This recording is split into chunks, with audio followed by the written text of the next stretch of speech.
In this tutorial, we are going to deposit a check using the mobile function. My bank is Chase, so I'm going to go ahead and load that up. Once I log in, I see up here it says deposit checks, so tap that. Yours might be in a different location depending on your bank. And then select the account that you want to deposit the check to. I'm going to deposit to the checking account, which is the first one. So I'm going to tap that. And then I need to write down the amount that I'm depositing, which is on the check.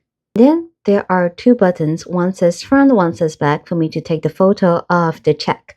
So I'm going to go ahead and tap front. For my app, I can do manual capture or auto capture. I'm going to go ahead and do manual capture first.